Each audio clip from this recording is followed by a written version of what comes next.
Radio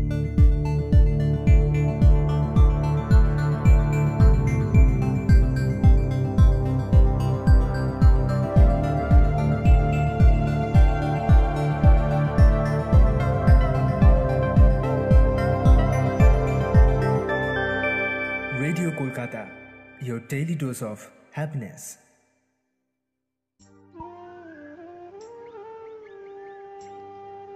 আপনারা শুনছেন বিজয়পুর জ্যোতিষরায় কলেজের একমাত্র internet radio station radio Kolkata.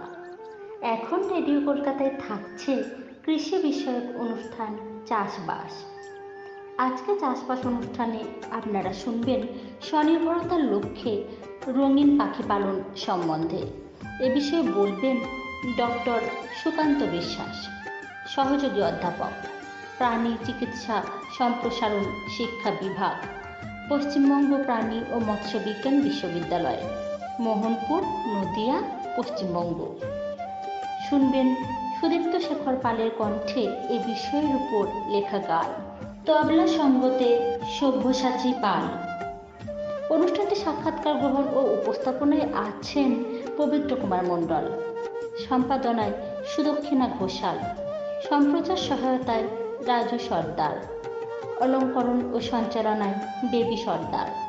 অনুষ্ঠানটি প্রযোজনা করেছেন রাজেশ্বর সাহা। আমি বেবি সর্দার আপনাদের সাথে রয়েছি রেডিও কলকাতায়। শুনতে থাকুন আজকের অনুষ্ঠান।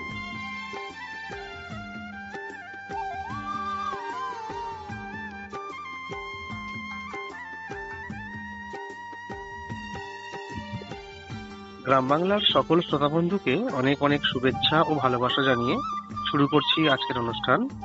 শ্রোতা বন্ধুরা, আজ আমাদের অনুষ্ঠানে শুনবেন স্বনির্ভরতার লক্ষ্যে রঙিন পাখি পালন।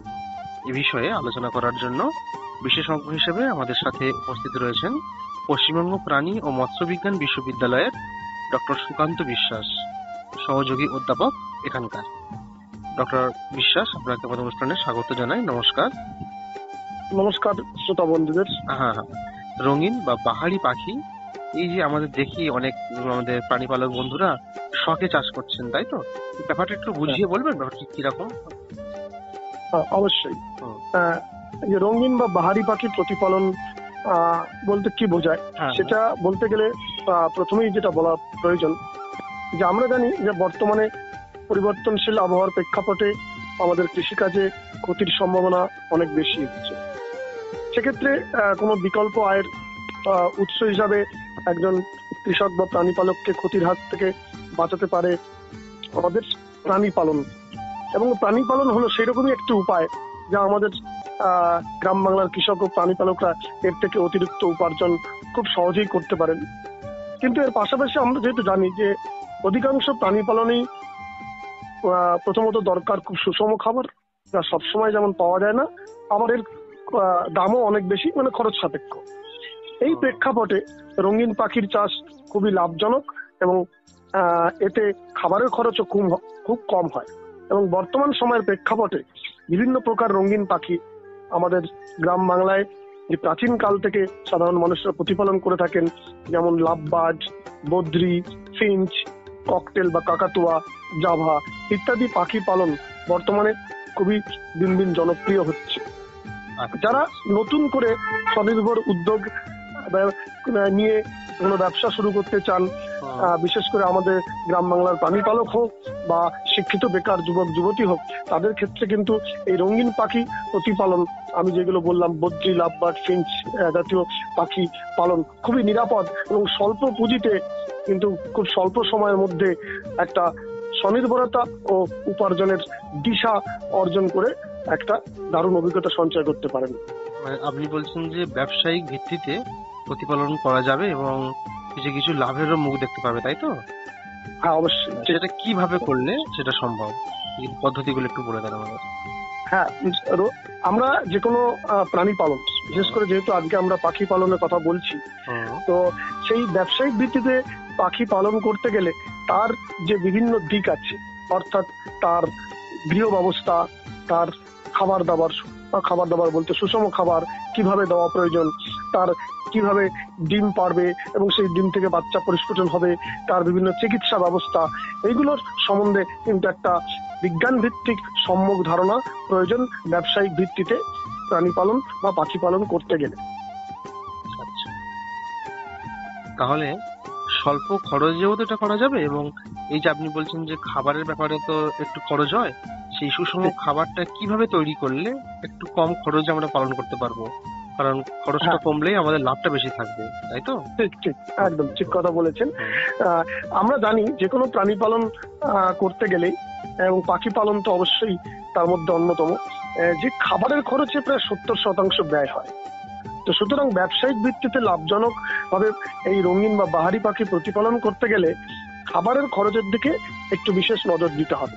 কারণ আমাদের যে ব্যবসায়িক ভিত্তিতে বা প্রথাগত ভাবে যে হাঁস মুরগি প্রতিপালন করার ক্ষেত্রে যে খাবার দাবার দেওয়া হয়, সেক্ষেত্রে এই রঙিন বা বাহারি পাখির খাদ্য কিন্তু একটু অন্যরকম।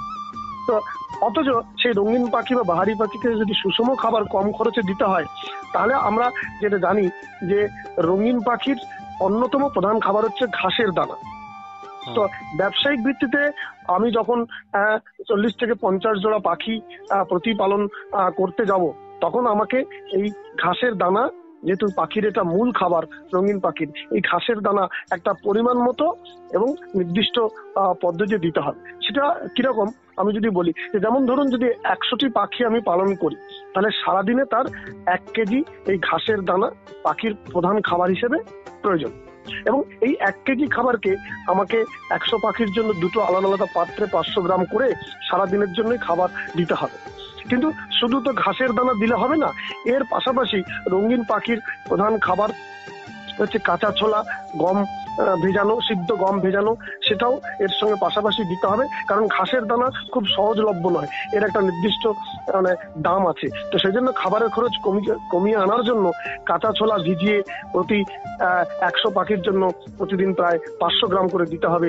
এর পাশাপাশি এই যে দানা খাবার, সেই ঘাসের দানা বলুন বা কাঁচা ছোলা বা আমি যেটা বললাম গম, সিদ্ধ গম, তো সপ্তাহে অন্তত একদিন গম সিদ্ধ করে খাবার দিতে হবে। গমটাকে রাত্রে ভিজিয়ে রেখে সকালে 15 থেকে 30 মিনিট সিদ্ধ করে দিতে হবে, এবং যখন সিদ্ধ গম দেওয়া হবে তখন তার দানা খাবার খাওয়ার পরে দিতে হবে। এবং এই কাঁচা ছোলা বা সিদ্ধ গম এটা কিন্তু ঘাসের দানার পরিপূরক হবে। এর পাশাপাশি খাবারের খরচ কমিয়ে আনার জন্য আমাদের রঙিন পাখিদের কিছু সবুজ ঘাসও খাওয়ানো যেতে পারে। সবুজ ঘাস মানে যেমন ধরুন কলমি শাক, হিঞ্চে শাক, কুলেখাড়া, থানকুনি পাতা, এই ধরনের খাবার, মানে সবুজ শাকসবজি যাকে বলা হচ্ছে, এটা সপ্তাহে অন্তত 2 দিন করে প্রতি 100 পাখির জন্য 200 গ্রাম করে কলমি শাক, তারপরে অল্টারনেট ডেতে হিঞ্চে শাক বা কুলেখাড়া, এবং তার সঙ্গে কিছু থানকুনি পাতা, এগুলো ঔষধি খাবার হিসেবেও কিন্তু অনেকটা আমাদের এই পাখির খাবারের যোগান দেবে। এর পাশাপাশি এর পাশাপাশি আমি যদি খাবারের খরচ কমিয়ে আনার জন্য পাখিদের একটু ভাত খাবার দিতে পারি, 50 গ্রাম চালের ভাত 100 পাখির জন্য। আবার তার পাশাপাশি একটু বিট লবণ প্রতি সপ্তাহে অন্তত 100 গ্রাম বিট লবণ 100টি পাখিকে খাবার হিসেবে দেওয়া যেতে পারে। লাল বালি একটু দিতে হবে, কারণ এই লাল বালি পাখিদের, যেহেতু আমরা জানি যে হাঁস মুরগির ক্ষেত্রে ক্রপ বা একটা খাদ্যথলি, সেখানে এই বালি যদি একটু করে দেওয়া হয় তাহলে তাদের খাবারের গ্রাইন্ডিং করতে বা হজম করতে সাহায্য করে। এর পাশাপাশি ক্যালসিয়াম সাপ্লিমেন্ট পরিপূরণের জন্য কিন্তু 100 থেকে 200 গ্রাম ক্যালসিয়াম সপ্তাহে কিন্তু পাখির এই খাবারে যদি এইভাবে নির্দিষ্ট মাত্রায় দেওয়া যায়, তাহলে একটা সুষম খাবার পাখিকে দেওয়া যাবে, অথচ খাবারের খরচটা কিন্তু অনেকটা কমিয়ে উৎপাদন ভালোর দিকে নিয়ে যাওয়া যাবে। আচ্ছা, তো আমরা যে পাখি পালন করছি, মোটামুটি যে ডিম পাড়া এবং বাচ্চা প্রসব, এই যে ব্যাপারটা আসতে কত মাস সময় লাগবে? পাখির রঙিন পাখির বিভিন্ন অবশ্যই যে আমি যেটা বলতে চাইছি আপনাদের শ্রোতা বন্ধুদের, যে রঙিন পাখির ডিম পাড়া ও বাচ্চা ফোটার বিষয়ে বলতে গিয়ে আমি এদের একটি অভিনব বৈশিষ্ট্যের কথা আপনাদের বলতে পারি, যেটা আমাদের সমাজের ক্ষেত্রে খুবই শিক্ষণীয় বিষয়। তো সেই বৈশিষ্ট্যটা হলো যে আমাদের এই রঙিন পাখি, বিশেষ করে বদ্রি, ফিঞ্চ, কাকাতুয়া, যে পাখিগুলোর কথা বলছি, এরা মনোগামাস বা একগামী হয়। অর্থাৎ তার মানে হলো এরা সারা জীবন একটি সঙ্গী বা সঙ্গিনীর সাথে কাটায়। এদের সঙ্গীরা একে অপরকে খাবার খাওয়ানো, পরিপাটি করার মধ্যে দিয়ে নিজেদেরকে আকৃষ্ট করে, যেটা একটি অভিনব বৈশিষ্ট্য এবং আমাদের সমাজের ক্ষেত্রে শিক্ষণীয়। তো এইবার আমি যদি বলি ডিম পাড়ার কথা, রঙিন পাখি সাধারণত জন্মাবার পরে বাচ্চা যখন প্রাপ্তবয়স্ক হয়, মোটামুটি 3 মাস বয়স থেকে ডিম পাড়া শুরু করে। এই 3 মাস মানে বয়স থেকে ডিম পাড়া শুরু করবে। এরা সাধারণত যেটা দেখা যায় যে রঙিন পাখি বছরে 3টে চক্রে ডিম দেয়, 3টে সাইকেল, এবং এক একটা সাইকেলে 6 থেকে 7টা ডিম। তার মানে হলো কি যে এরা সারা বছরে ওই 20 থেকে 21টা মতো ডিম দেবে। হ্যাঁ, এবং এক জোড়া পাখি 2 বছর পর্যন্ত ডিম পাড়ার কাজে লাগানো যেতে পারে।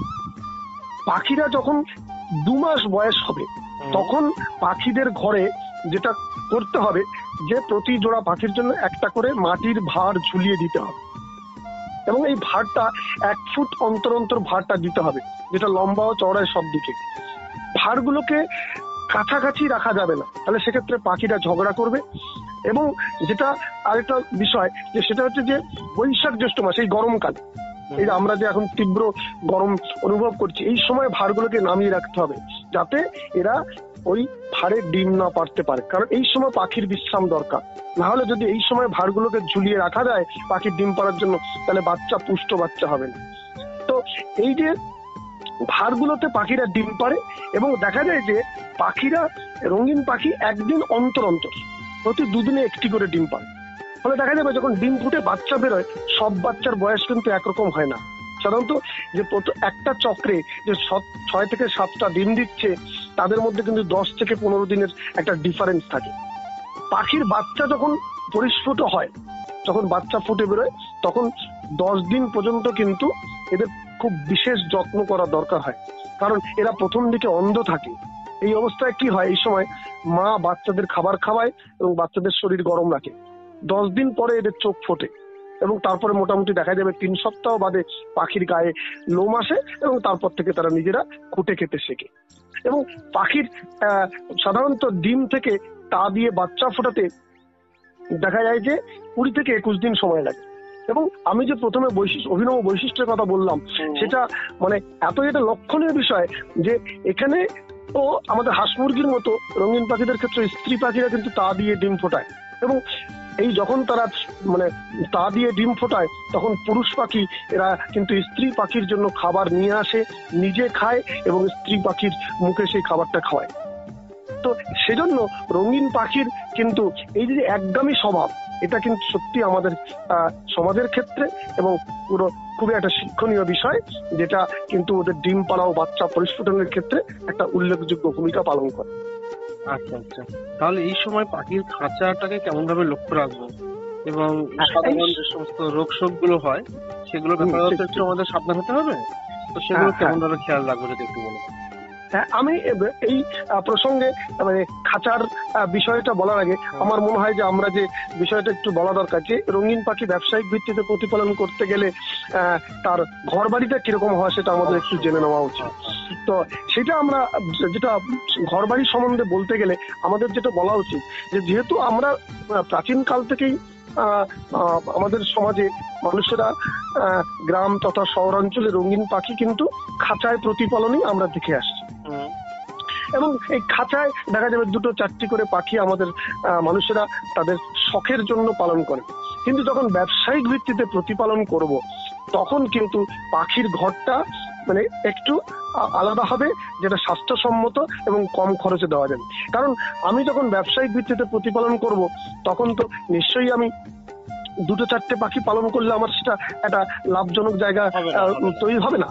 তো সে কারণে আমি যখন মানে 40 থেকে 50 জোড়া বা আমি ধরি যদি 100টি পাখি নিয়ে আমার একটা ছোট্ট ক্ষুদ্র ব্যবসা শুরু করি, তাহলে সেই 100 পাখির জন্য অন্তত 2 থেকে 2.5 ঘন ফিট 2.5 ঘন ফিট, সেটা যদি আমি পরিমাপ বলি যে 15 ফুট লম্বা, 4 ফুট চওড়া এবং 4 ফুট উচ্চতার একটি ঘর তৈরি করতে হবে।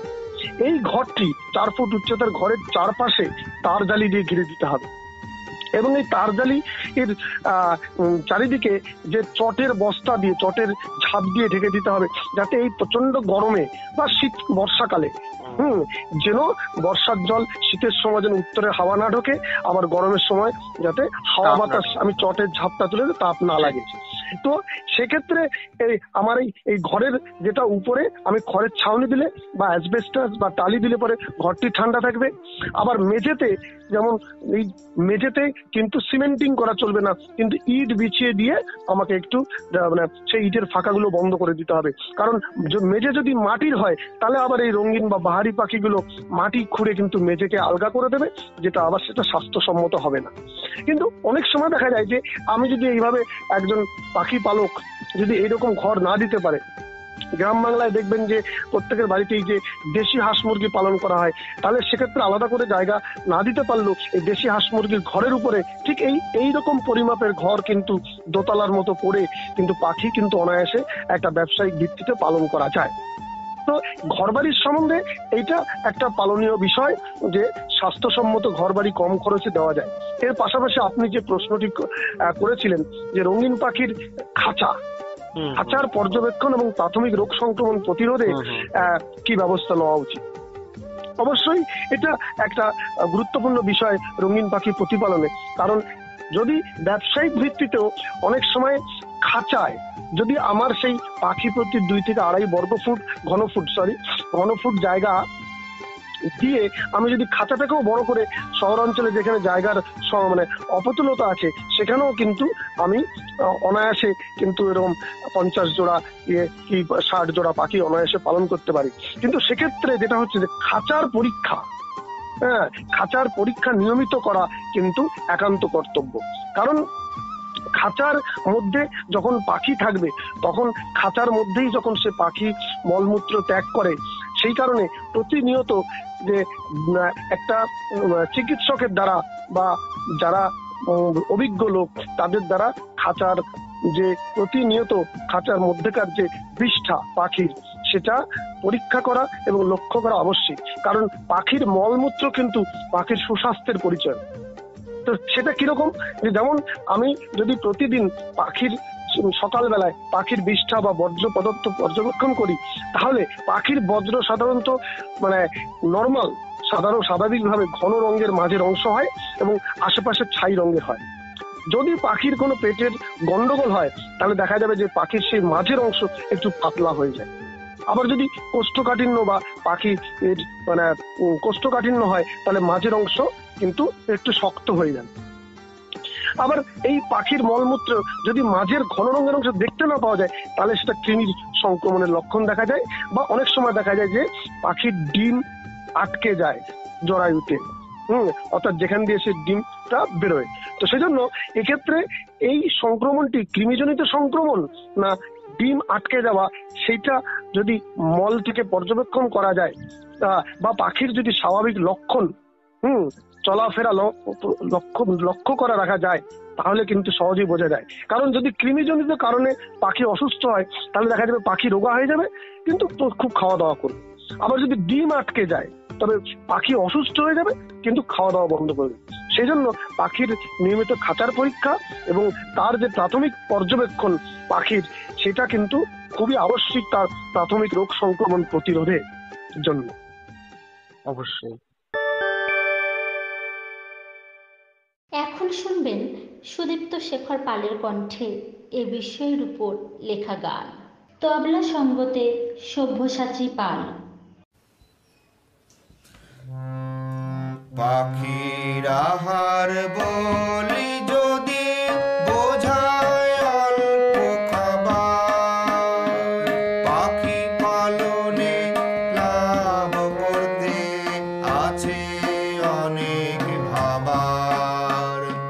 পাখির আহার বলি যদি বোঝায় অল্প খাবার, পাখি পালনে লাভ করতে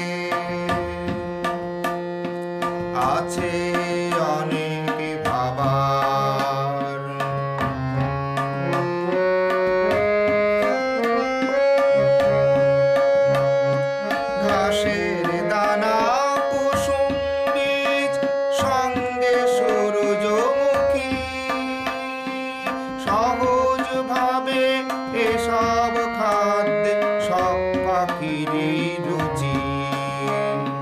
ঘাসের দানা কুসুম বীজ সঙ্গে সূর্যমুখী, সহজ ভাবে এসব খাদ্যে সব পাখিরই রুচি।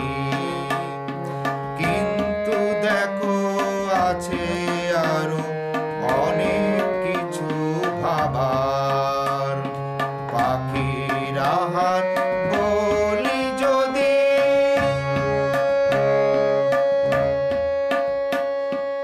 খাদ্য শুধু খাদ্য নয়, রোগের প্রতিষেধক। হিঞ্চে কলমি কুলে খাড়া খাদ্য এবং ঔষধ। খাদ্য শুধু খাদ্য নয়, রোগের প্রতিষেধক। হিঞ্চে কলমি কুলে খাড়া খাবার এবং ঔষধ। শক্তি আসে, কৃমি নাশে, বজায় থাকে স্বাস্থ্য। মাঝে মাঝে দিতে হবে এমন তরু খাদ্য। শক্তি আসে, কৃমি নাশে, বজায় থাকে স্বাস্থ্য। মাঝে মাঝে দিতে হবে এমন তরু খাদ্য। ক্যালসিয়াম ভিটামিনে রোগের প্রতিকার। ক্যালসিয়াম ভিটামিন রোগের প্রতিকার। পাখির আহার, পাখির আহার, পাখির আহার বলি যদি, বোঝায় অল্প খাবার। পাখি পালনে লাভ করতে আছে অনেক ভাবার। এতক্ষণ শুনলেন সুদীপ্ত শেখর পালের কণ্ঠে এ বিষয়ের উপর লেখা গান। তবলা সঙ্গতে সব্যসাচী পাল। আশা করছি আমাদের এই অনুষ্ঠান অনেক শ্রোতা বন্ধুদের কাজে লাগবে, এবং যারা এই যে পাখি পোষার একটা নেশা বলা চলে, তাই তো, অনেকে দেখা যায় প্রচন্ড নেশা, একটা শখ, তাই তো, একদম একদম এই ব্যাপারটা কিন্তু নেই। আচ্ছা, আমরা বলছি যে বদ্রি ছাড়া কাকাতুয়া, ফিঞ্চ, লাভবার্ড, এই যে রঙিন পাখিগুলি রয়েছে, এগুলো তো মানে বহুল প্রচলিত নাম, তো এদের পালন এবং পরিচর্যা কি মোটামুটি একই রকম নাকি কোনো কিছু পরিবর্তন আছে? হ্যাঁ, মানে বদ্রি পাখি হচ্ছে মানে রঙিন পাখির মধ্যে সবচেয়ে বহুল প্রচলিত। কারণ আমরা জানি, আপনিও হয়তো জানবেন, যে বদ্রি পাখি হলো পৃথিবীর তৃতীয় বৃহত্তম জনপ্রিয় পোষ্য, কুকুর এবং বিড়ালের পরেই। তো সেই কারণে বদ্রি পাখি বহুল প্রচলিত হলেও এর পাশাপাশি যে আপনি যে রঙিন পাখিগুলোর কথা বললেন, ফিঞ্চ, লাভবার্ড, ককটেল বা কাকাতুয়া, জাভা, এরাও কিন্তু এখন ক্রমশ জনপ্রিয়তা লাভ করছে। তো এক্ষেত্রে যে রঙিন বদ্রি পাখির মতোই এদের পরিচর্যাগত দিক, এদের খাবার দাবার প্রায় একই রকম। তবে যেহেতু বিভিন্ন পাখির আকার আকৃতি অনুযায়ী তাদের ঘরবাড়ি একটু ভিন্ন প্রকারের। যেমন আমি যদি খুব কাকাতুয়া বা ককটেলের কথা বলি, তাহলে এর মানে কাকাতুয়া বা ককটেলটা একটু বড় প্রকৃতির, এবং এদের বিভিন্ন প্রজাতি আছে, সিলভার, অ্যালবিনো, প্যাস্টেল ইত্যাদি। তো এই পাখিটা যেহেতু এদের আকার একটু বড়, সেজন্য এদের খাঁচায় একটা খাঁচা, তার পরিমাপ যদি 70 সেন্টিমিটার লম্বা, 60 সেন্টিমিটার চওড়া এবং 50 সেন্টিমিটার হাইট হয়, উচ্চতা যদি হয়, তাহলে এইরকম একটি খাঁচায় এক জোড়া পাখি পালন করা যাবে, যেখানে খাবারের পাত্র, জলের পাত্র দেওয়া যাবে। এবং দেখা যাবে যে এই পাখিরা সাধারণত যে অন্যান্য রঙিন পাখি যেমন তারা যে খাবার খায়, কাকনি ঘাসের দানা, কুসুম দানা, ছোলা, বাদাম, গম সিদ্ধ, এদের খুবই পছন্দের খাবার। তবে ককটেল পাখি যেমন মানে সাধারণত 4 থেকে 5টি ডিম দেয় এবং 18 থেকে 19 দিনের মধ্যে তার থেকে বাচ্চা বেরোয়। আবার পাশাপাশি যদি আমি লাভবার্ড বলি, এটাও কিন্তু একটা বহুল প্রচলিত পাখি, এবং এর বাজার দর খুবই বেশি। এদের আয়ুষ্কালও দীর্ঘদিন, প্রায় 10 বছর বা তার অধিক বাঁচে। তবে এদের ক্ষেত্রে এদের যে ঘর, সেটা 3 ফুট লম্বা, 2 ফুট চওড়া বা 1.5 ফুট উচ্চতা, এর একটা খাঁচায় কিন্তু দুটো পাখি খুব সহজেই পোষা যায়। আবার এই পরিমাপ নির্ধারণ করে যদি ব্যবসায়িক আকারে কেউ মানে এরকম, আমি পূর্বে যেটা তার গৃহ ব্যবস্থার কথা বললাম পাখিদের, সেই রকম ঘর বানিয়ে কিন্তু পাখি পুষতে পারে। তবে এই ফিঞ্চ বা লাভবার্ড বা কাকাতুয়া যেটাই বলুন, এদের খাবার কিন্তু তুলনামূলক মোটামুটি একই রকম। সেই কাকনি ঘাসের দানা, এরা সূর্যমুখীর দানা, কুসুম দানা, এর পাশাপাশি কাঁচা ছোলা, সিদ্ধ গম এবং যে বিভিন্ন রকমের শাক সবজি অর্থাৎ হিঞ্চে শাক, কলমি শাক, এই ধরনের খাবার কিন্তু এরা সব পাখিরাই খায়। তবে বিভিন্ন পাখির আকার আকৃতি অনুযায়ী শুধু ঘর বাড়ি এর সাইজটা অর্থাৎ তার যে গৃহ ব্যবস্থা সেইটার পরিমাপটা ঠিক রাখা দরকার। এবং কিছু যে সংক্রামক রোগ ব্যাধি আমরা পরে বলবো আলোচনায়, সেই সংক্রামক রোগ ব্যাধির পরিচর্যা কিন্তু প্রায় একই রকম, কিন্তু সেটা একটু সতর্কতামূলক ভাবে করা বাঞ্ছনীয়। এই যে শাকের কথা বললেন, হিঞ্চে শাক বা ধরুন যে থানকুনি পাতা, এগুলো কি এই যে রোগ প্রতিরোধের ক্ষেত্রে একটু সহযোগিতা করে? এগুলো তো আমরা ঘরোয়া খাই আমরা যারা। হ্যাঁ, যেমন আমি আপনাদের বললাম যে হিঞ্চে শাক, কুলেখাড়া শাক, থানকুনি শাক, এগুলো কিন্তু মানে পেটের পক্ষে খুবই উপকারী। যেমন কুলেখাড়া শাক তাদের রক্ত বৃদ্ধিতে সহায়তা করে, থানকুনি শাক পেটের যে হজমের সহায়তা করে, তুলসী পাতা তাদের সর্দি কাশির প্রকোপ থেকে রক্ষা করে। সেই জন্য আমরা বলছি যে এক্ষেত্রে এরা যেমন এই ধরনের শাক সবজি যেমন খাবারের খরচও কমাচ্ছে, আবার তার পাশাপাশি এটা রোগ প্রতিরোধী হিসাবে যে ঔষধের কাজও করছে। সেই জন্য আমরা পাখিদের খাবারের মধ্যে এইসব শাকসবজির মিশ্রণের কথা বলছি। এই যে পাহাড়ি পাখিদের নিয়ে কথা বলছি, এদের কি ধরনের রোগ সংক্রমণটা মোটামুটি সাধারণত লক্ষ্য করা যায়? ঠিকই, কারণ রঙিন বা বাহারি পাখি এদের রোগ ব্যাধি বিশেষ করে হাঁস মুরগির মতো অত ব্যাপক হারে না হলেও এদের কিছু সাধারণ রোগ ব্যাধি কিন্তু অবশ্যই হয়। এবং যে সংক্রামক রোগ ব্যাধির প্রাদুর্ভাব যেগুলো এদের সাধারণত দেখা যায়, তার মধ্যে কৃমির সংক্রমণ কিন্তু একটা অন্যতম বিষয়। এর পাশাপাশি যেমন আরো বিভিন্ন কিছু ব্যাকটেরিয়া, ভাইরাস ও পরজীবী সংক্রান্ত রোগ হয়। তবে যেহেতু আমি প্রথমেই বললাম যে কৃমির সংক্রমণ এই পাখির একটা অন্যতম প্রধান সমস্যা, বা যে কোনো পাখির ক্ষেত্রে কৃমির সংক্রমণ কিন্তু যেটা তাদের উৎপাদন ব্যাহত করে, ওজন কমিয়ে দেয়, ডিম পরিস্ফুটনে এতে বাধা দেয়। সেই জন্য আমরা বলি যে পাখির যখন বয়স 2 মাস প্রথম হবে তখন তাকে অ্যালবেন্ডাজল জাতীয় কৃমি ওষুধের মানে তরল কৃমি ওষুধ 1 ফোঁটা করে খাওয়ানো বাঞ্ছনীয়। তারপর প্রতি 2 মাস অন্তর 1 ফোঁটা করে একটি পাখির জন্য এই মাত্রায় ওষুধটা প্রয়োগ করা কিন্তু আবশ্যিক, এবং এইটা ততদিন সম্ভব করে যেতে হবে। এবং যে মাসের প্রথম সপ্তাহে আমি যখন কৃমির ওষুধ খাওয়াবো তার 5-7 দিন পরে তাকে একটু লিভার টনিক বা মাল্টিভিটামিন এবং ক্যালসিয়ামের জাতীয় ওষুধ 4-5 দিন খাওয়ালে কিন্তু একটা ভালো ফলাফল পাওয়া যায়, অন্যান্য রোগ ব্যাধির থেকে দূরে থাকে। তো এর পাশাপাশি আমি যেটা বললাম যে এদের কিছু ব্যাকটেরিয়া ভাইরাস ঘটিত রোগ হয়। তার মানে ভাইরাস সংক্রমণের মধ্যে চুনা পায়খানা একটা খুব অত্যন্ত বড় সমস্যা। পাখি চুন পায়খানা করে, সেজন্য এই ধরনের রোগ প্রতিরোধের ক্ষেত্রে বিশেষ করে সালফার গ্রুপের ওষুধ যেমন মেরিকুইন লিকুইড বা সালফাডিমিডিন গোত্রের ওষুধ প্রতি মানে যদি দেখা যায় এই লক্ষণ, তাহলে 5 মিলিলিটার প্রতিটা 100 পাখির জন্য কিন্তু 3 থেকে 5 দিন খাওয়ালে পরে কিন্তু এই রোগের প্রাদুর্ভাব কমে যায়। আবার ক্যারামাইসিন বা টেট্রাসাইক্লিন গোত্রের ক্যাপসুলও কিন্তু একটা ক্যাপসুল প্রতি 100 পাখির জন্য খাবারের সঙ্গে মিশিয়ে 3 থেকে 5 দিন খাওয়ালে পরে কিন্তু চুন পায়খানা রোগটি কিন্তু পাখিদের হবে না। কিন্তু এর পাশাপাশি যেমন পাখিদের কিছু রোগ যেমন পালকের তলায় সিস্ট হয়, যেটা সাধারণত দানার দেখা যায়। তবে শরীরের অন্যান্য অংশেও দেখা যেতে পারে।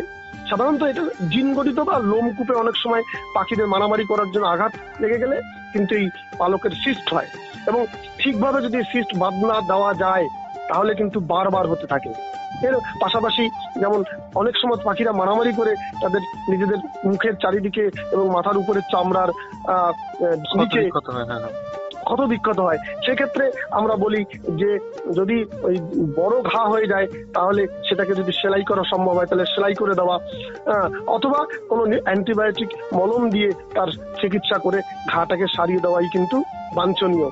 কারণ যেহেতু বিশেষ করে চোখের পাতা সবসময় ওঠানামা করে, তাই ওই জায়গাটা খুবই সেনসিটিভ। যদি সঠিক চিকিৎসা না করা যায় তাহলে কিন্তু তার মনিও ঢেকে যেতে পারে। এরপরে যেমন বাম্বেল ফুট, একটা খুব সংক্রামক রোগ, যেটা জীবাণু সংক্রমণের প্রদাহ দিয়ে শুরু হয়।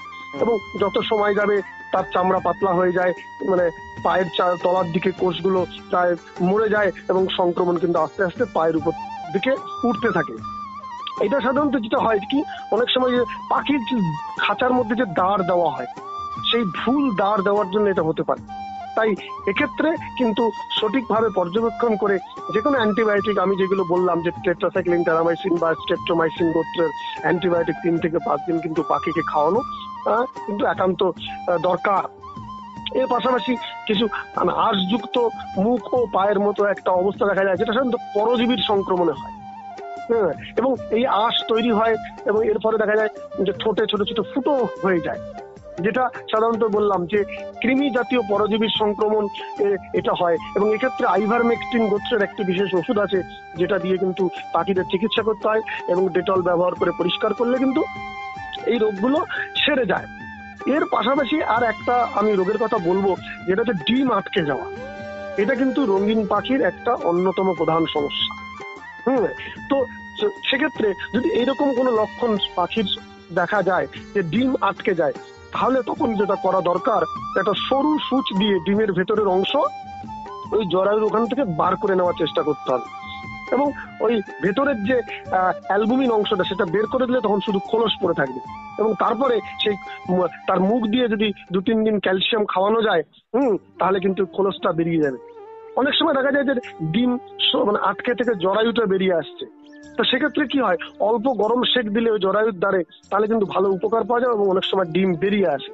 না হলে কিন্তু আবার ওই সুচ বা থার্মোমিটারের ভোতা দিকটা দিয়ে ভেতরে ঢুকে ওই আটকানো ডিম কিন্তু বের করে দিতে হবে। নাহলে পাখির যদি ওই ডিম আটকে বেশি দিন থাকে, তাহলে পাখি মারা পর্যন্ত যেতে পারে।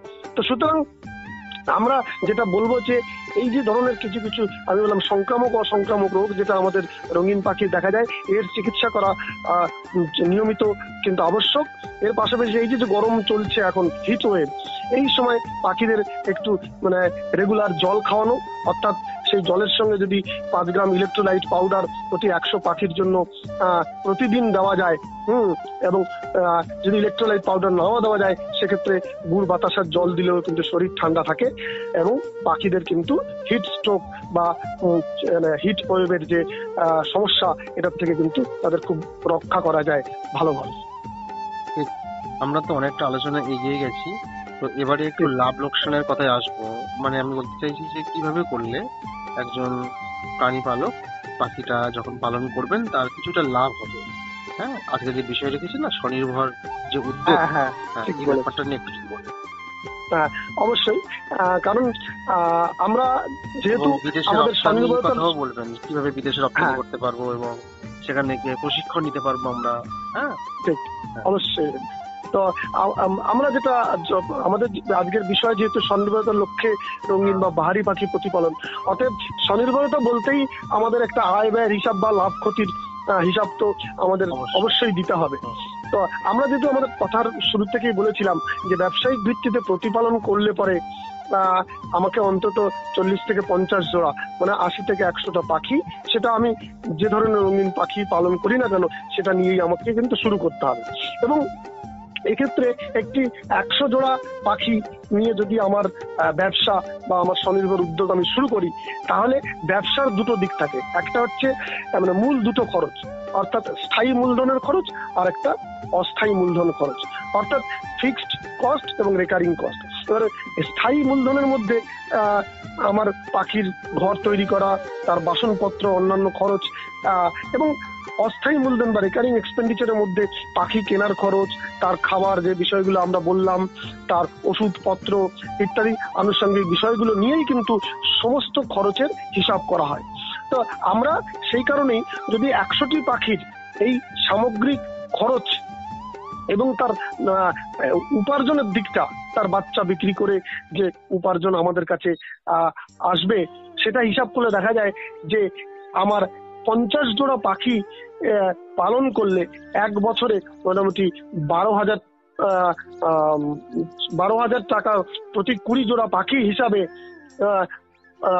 প্রতি বছরে আমার কিন্তু 100 জোড়া পাখিতে আমার 30,000 টাকা মতো উপার্জন হবে। অর্থাৎ মাসিক দেখা যাবে আমার কিন্তু 2,500 থেকে 3,000 টাকা কিন্তু লাভের অঙ্ক আমি ঘরে তুলতে পারবো। এটা কিন্তু প্রথম বছরের কথা বললাম।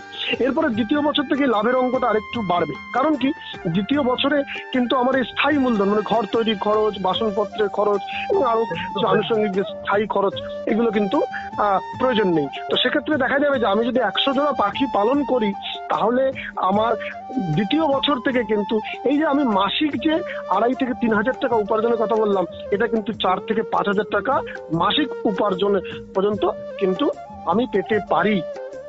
তো সেক্ষেত্রে আমি এই সাধারণ অঙ্কের হিসাবেই দেখে বলতে পারি যে একটা ছোট্ট উদ্যোগ, এটা স্বনির্ভর উদ্যোগে কিন্তু আমাদের বেকার শিক্ষিত ছেলে মেয়েরা বা ইভেন যদি গ্রাম বাংলায় আমাদের যারা প্রাণী পালক বন্ধুরা তারা যদি এই রঙিন বা বাহারি পাখি পালন করতে পারেন, তাহলে কিন্তু খুব স্বল্প খরচে স্বল্প পুঁজিতে কিন্তু অনায়াসেই 4,000 থেকে 5,000 টাকা মাসিক উপার্জন করে তার সংসারের সচ্ছলতা বৃদ্ধি করতে পারেন।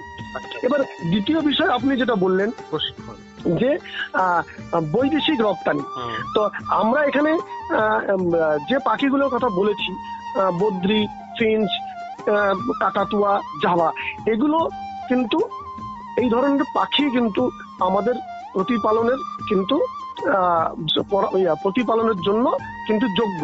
কারণ আমাদের ভারত সরকার এর যে ওয়াইল্ড লাইফ প্রোটেকশন অ্যাক্ট, বন্য প্রাণী সংরক্ষণ আইন অনুযায়ী কিন্তু আমরা এই পাখির বাইরে অন্যান্য কোনো রঙিন বা বাহারি পাখি প্রতিপালন করার জন্য কিন্তু অনুমতি নেই। সুতরাং যদি কেউ ব্যবসায়িক ভিত্তিতে এই বদ্রি, ফিঞ্চ, কাকাতুয়া এই পাখিগুলো প্রতিপালন করতে চান এবং যদি বৃহৎ আকারে সরকারি নিয়ম নীতি মেনে প্রতিপালন করেন, তাহলে কিন্তু এর একটা বৈদেশিক রপ্তানিরও কিন্তু সুযোগ থাকতে পারে। যদি কেউ এই ধরনের সুযোগ পান, তাহলে অবশ্যই আমাদের ভারত সরকারের প্রাণী সম্পদ বিকাশ দপ্তরের যে রপ্তানি আইন, সেই রপ্তানি আইনের যে বিভিন্ন ধারা, সেখানে বিশেষ করে যদি পাখি সুস্থ স্বাভাবিক হয়, যদি তার যে আমাদের বিভিন্ন মানুষ মধ্যে যে রোগ সংক্রমণ প্রাণীর থেকে ছড়ায়, সেই সব রোগ সংক্রমণের যদি সম্ভাবনা এই পাখির দ্বারা না থাকে, তাহলে কিন্তু বৈদেশিক রপ্তানি করেও কিন্তু আমরা একটা মানে দুর্দান্ত লাভের জায়গায় পৌঁছাতে পারি। তৃতীয়ত আপনি যেটা বললেন যে প্রশিক্ষণের বিষয়, অবশ্যই ব্যবসায়িক ভিত্তিতে পাখি যখনই পালন করব, তখনই তার এই যে সুষম খাবার, ঘর বাড়ি, তার চিকিৎসা ব্যবস্থা আমরা যেগুলো আজকে বললাম, সেইগুলো সম্বন্ধে আরো বিস্তারিত জানতে গেলে তাহলে কিন্তু আমাদের একটা পূর্ণাঙ্গ প্রশিক্ষণ নেওয়া আবশ্যক।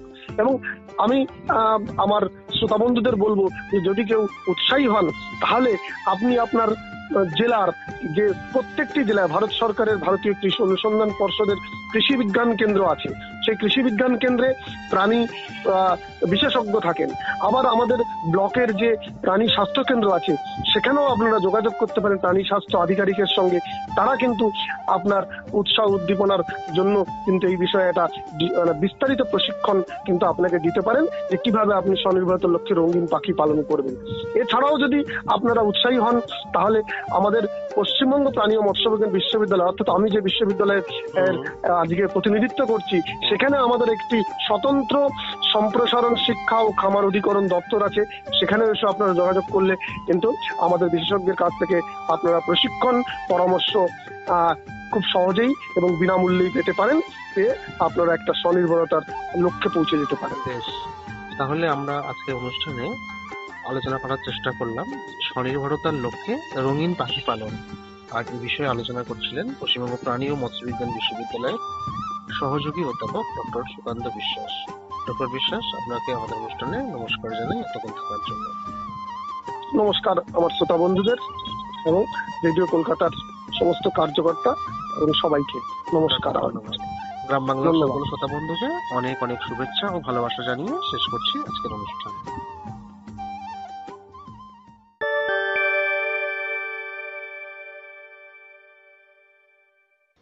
এখন শুনবেন সুদীপ্ত শেখর পালের কণ্ঠে এ বিষয়ের উপর লেখা গান। তবলা সঙ্গতে সব্যসাচী পাল।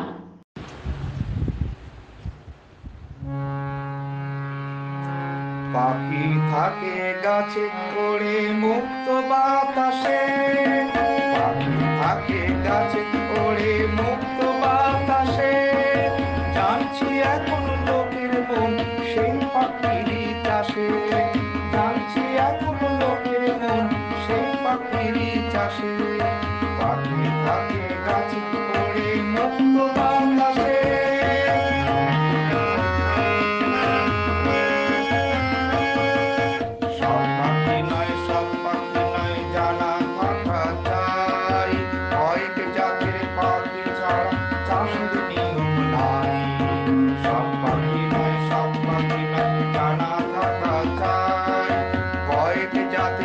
পাখি ছাড়া চাষের নিয়ম নাই। লাভবার্ড ফিঞ্চ ককটেল বদ্রি কিংবা জাভা, লাভবার্ড ফিঞ্চ ককটেল বদ্রি কিংবা জাভা, পোষার উপযুক্ত এরা খাঁচা এদের বাসা, পোষার উপযুক্ত এরা খাঁচা এদের বাসা। কম পুঁজিতে পালন করো কিছু লাভের আসে, কম পুঁজিতে পালন করো কিছু লাভের আসে। পাখি থাকে গাছে ওড়ে মুক্ত বাতাসে,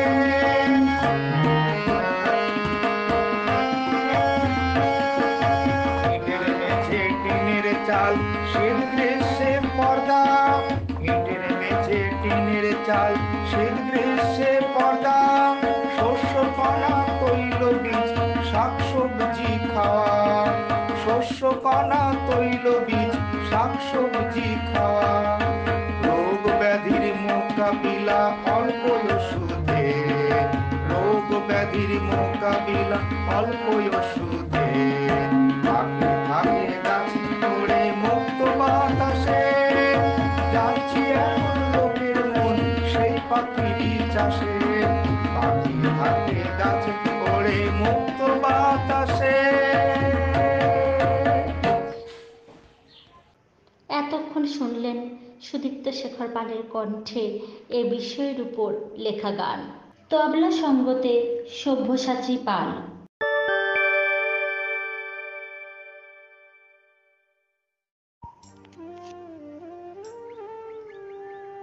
আজকের শুনলেন স্বনির্ভরতার লক্ষ্যে রঙিন পাখি পালন সম্বন্ধে। বিশেষজ্ঞ হিসাবে উপস্থিত ছিলেন ডক্টর সুকান্ত বিশ্বাস, সহযোগী অধ্যাপক, প্রাণী চিকিৎসা সম্প্রসারণ শিক্ষা বিভাগ, পশ্চিমবঙ্গ প্রাণী ও মৎস্য বিজ্ঞান বিশ্ববিদ্যালয়, মোহনপুর, নদিয়া, পশ্চিমবঙ্গ। শুনলেন সুদীপ্ত শেখর পালের কণ্ঠে এ বিষয়ের উপর লেখা গান। তবলা সঙ্গতে সব্যসাচী পাল। অনুষ্ঠানটি সাক্ষাৎকার গ্রহণ ও উপস্থাপনায় ছিলেন পবিত্র কুমার মণ্ডল, সম্পাদনায় সুদক্ষিণা ঘোষাল, সম্প্রচার সহায়তায় রাজু সর্দার, অলঙ্করণ ও সঞ্চালনায় বেবি সর্দার। অনুষ্ঠানটি প্রযোজনা করেছেন রাজেশ্বর সাহা। আপনাদের সঙ্গে ছিলাম আমি, বেবি সর্দার। বিজয়গড় জ্যোতিষরায় কলেজের একমাত্র ইন্টারনেট রেডিও স্টেশন রেডিও কলকাতায় শুনুন কৃষি বিষয়ক অনুষ্ঠান চাষবাস। আপনাদের কাছে আমাদের চাষবাস অনুষ্ঠানটি কেমন লাগছে সে বিষয়ে মতামত জানাতে কিন্তু ভুলবেন না। আমাদের ইমেল আইডি হল radiokolkata.chasbas@gmail.com।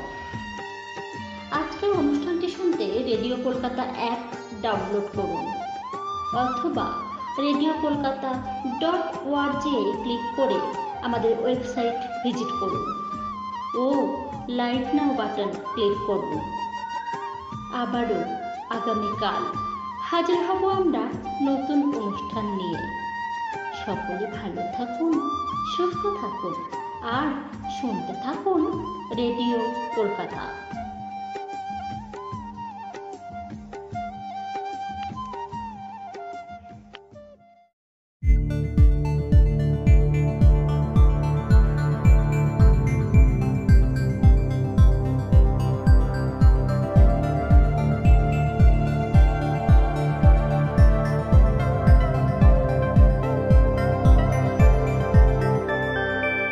Radio Kolkata, your daily dose of happiness.